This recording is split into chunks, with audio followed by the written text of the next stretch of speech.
So Kali পুজো পেরিয়ে গেছে। আর আমি আমার জীবনের অনন্তকাল রাত্রির ল্যাদ খেয়ে ফাইনালি কিছু একটা শুরু করছি। আমি জানি না কি শুরু করছি। আদৌ আমি এটা পোস্ট করবো কিনা তাও জানি না। হোয়াটএভার। শুরুটা করছি। আ আজকে আমি বলেছিলাম লাস্ট ব্লগে যে কলকাতায় গিয়ে আমি কলকাতার একটা উইকলি ব্লগ করবো। বাট সেটা করিনি। আমার নিজের কিছু আ মানে গিয়ে নিয়ে আমার একটু লো প্রেশার হয়ে গেছিল। তার জন্য আমি ২ দিন একটু ডিসব্যালেন্স হয়েছিলাম। সো যাই হোক, এবারে তারপরে আর আমার হয়নি। তারপরে ক্লাস, এই ওই ঘোরাঘুরি সব মিলিয়ে ল্যাদ খেয়ে আল্টিমেটলি আমি কিছুই করতে পারিনি। তো যাই হোক, এবারে বাড়ি আসার পরেও ভেবেছিলাম ঠিক আছে তাহলে শুট করব। কালীপুজোতেও খুব মেড়ে, মেড়ে একটা কালীপুজো কেটেছে। বেরোইনি তা নয়, বেরিয়েছি কিন্তু সেটাও খুব ওই আরকি।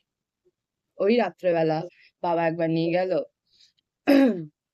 বাবার সাথে যেয়ে ১-২ টা ঠাকুর দেখলাম, চলে এলাম হুল খেয়ে। এই চলেছে।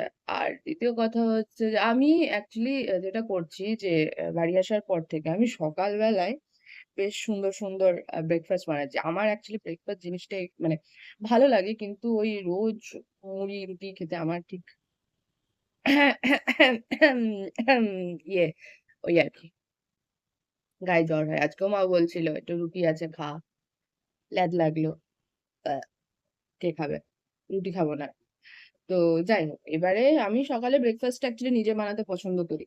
আ খাওয়ার ইন্টারেস্টটাও আসে সেইজন্য। তো আজকে আমি অনেকদিন পরে ওটস প্যানকেক বানিয়েছিলাম। যেটা আমি দেখালাম সবে। সো এ দারুণ হয়েছিল। মানে আমি মানে প্রায়ই বছর ২-৩ পরে বোধহয় বানালাম আজকে। মানে এক তো হস্টেলে থেকে এসব করা সম্ভব না। ২য় কথা হচ্ছে বাড়িতে থাকলেও যে আমি বিশাল রান্নাবান্না করি সেটা না। ভালো লাগে বাট ল্যাদ খেয়ে সময় কেটে যায়। তো করা হয়ে ওঠে না।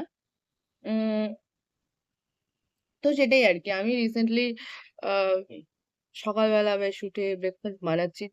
খুব বেশি দিন না ৩-৪ দিন হলো বানাচ্ছি। কিন্তু ওই আরকি।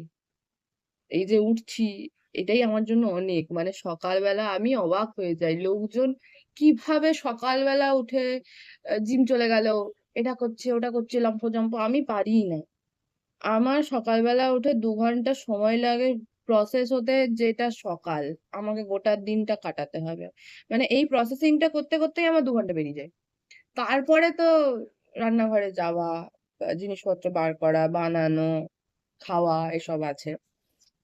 তারপর পেটে কফি পড়লে আমি একদম চাঙ্গা হয়ে যাই আরকি। তো এই আরকি। আর আমি অনেকদিন পরে একটা খুব ক্যাজুয়াল ব্লগ বানাচ্ছি। এটাও আমার বেশ ভাল লাগছে। কারণ আমি জেনারেলি এতটা ক্যাজুয়াল ব্লগ তো বানাই না। মানে ধীরে, ধীরে ওই আরকি। আহ সো কিছুই না। কালকে ভাইফোঁটা। আর উম তো আজকে বাড়িতে প্রচুর কাজ আছে। মা সকালবেলা এসে বলে গেছে, "আজকে কিন্তু আমাকে হেল্প করবি।" সো আমার ঘাড়ে একটাই মাথা। না করলে কেটে রেখে দেবে। অ্যা রিস্ক নিয়ে লাভ নেই। তো আমি বলেছি, "আমি আজকে রান্না-বান্নাটা করে দেবো। তুমি বাকি কাজ করো।" হ্যাঁ, বাকি কাজগুলো আমি খুব বোর হয়ে যাই। এই ঘর গোছানো, এই গোছানো। আমি নিজের রুম ছাড়া গোছাই না। মানে বুঝতে পারি না কোথায় কি রাখবো।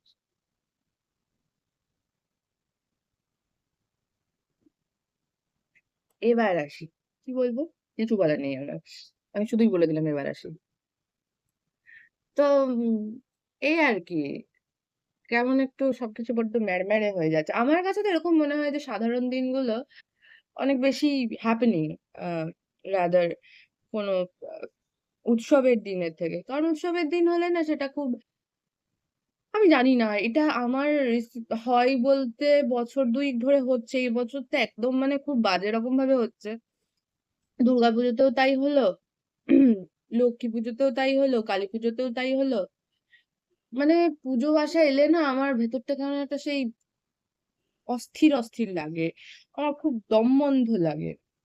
নরমাল দিনে ইটস ফাইন। নরমাল দিনে সাধারণ কাজকর্ম করছি, ঘুরছি, ফিরছি, এগোচ্ছি। সব মিলিয়ে আমার মনে হয় ভাল লাগছে না। কোথাও যাওয়ার নেই। কার সাথে যাবো?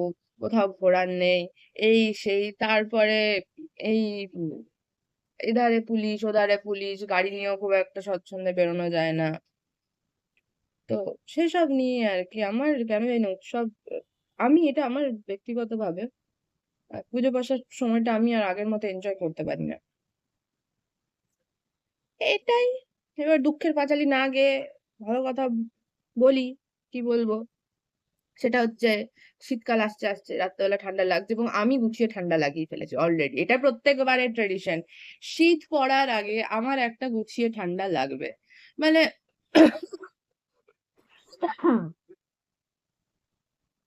সরি।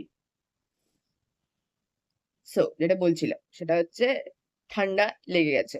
ওকে, সো ঠান্ডা লাগা ডান। এরপরে জগদ্ধাত্রী পুজো আসছে, আমার মামা বাড়িতে জগদ্ধাত্রী পুজো হয়।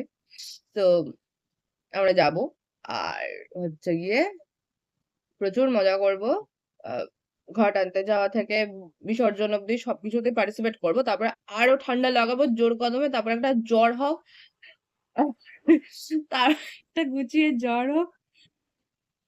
হ্যাঁ, মা গরম গরম চিকেন স্যুপ বানিয়ে দেবে।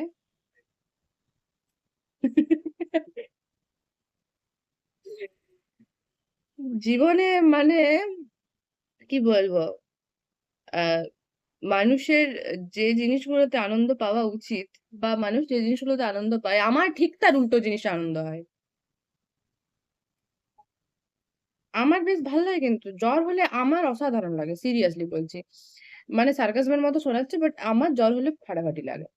কি সুন্দর বেশ অ্যাটেনশন ফ্যাটেনশন পাওয়া যায়। হ্যাঁ, মা কি সুন্দর এটা ওটা বানিয়ে দেয়, এই স্যুপ বানাচ্ছে ওই স্যুপ বানাচ্ছে, ঠিক আছে, যদিও আমি খেতে পারি না। হ্যাঁ, মানে নর্মাল খাবার তো খাওয়া যায় না, সেটা একটা খুব সমস্যা হয়, কিন্তু হ্যাঁ, স্যুপ টুপ বানিয়ে দিলে আমার বেশ ভালো লাগে। নর্মালি স্যুপ বানাতে বললে মা বলবে নিজে বানা। হ্যাঁ, এখানে হলে মা বানিয়ে দেয়। ল্যাদখোর মানুষ। তারপরে সারাদিন শুয়ে শুয়ে বই পড়ছি, ফোন ঘাঁটছি, কেউ কিছু বলে না, ফান। তো যাই হোক, আমার বিশেষ কিছু বলার নেই। একটা হাই বলতে এসেছিলাম যে আম, এই যে আমি এতদিন ল্যাদ খেয়ে কোনো কিছু আপলোড করিনি, এবং তার জন্য আমি কোনো পোস্টও দিইনি, তো সেটার জন্যই একটু ক্ষমাঘেন্না করে দেবেন, এই আর কি। তারপরে বাকি এই তো, শীতকাল পড়ে গেল, ভাইফোঁটা, কালী পুজো, জগদ্ধাত্রী পুজো, তারপরে কি আছে আমাদের, রাসমেলা। হ্যাঁ, তারপরে না, ওটা অনেক দূর চলে যাচ্ছে, আমি নতুন বছরে চলে যাচ্ছি। যাই হোক, তার আগে ক্রিসমাস আছে, অনেক কিছু আছে, শীতকালে প্রচুর জিনিসপত্র আছে। সবাই সুস্থ থাকবেন, সুস্থ থাকার থেকে বড় কথা নিজের পেটটাকে সুস্থ রাখবেন, কারণ এত কিছু খাওয়া যায় শীতকালে। আমার তো শীতকালটা সেই জন্য খুব ভালো লাগে, এত কিছু খাওয়া যায়। তো যাই হোক, আমি হয়তো খাওয়া দাওয়া নিয়ে একটা পুরো ভিডিও করব, জানি না, এখন থেকে আমি কিছু বলবো না, আমি যেটাই বলি সেটাই হয় না। সো যাই হোক, সেটা কিছু বলার মানে করার নেই। আমি বলেছিলাম কলকাতা ব্লগ বানাবো, আমার হয়নি, তো আমি কিছু বলবো না, আমি কি করব, ঠিক আছে, ধুম ধাড়াক্কা কিছু একটা করে দেবো। চলো, টাটা, বাই বাই, খুশ রেহানা, ভালো থাকবেন।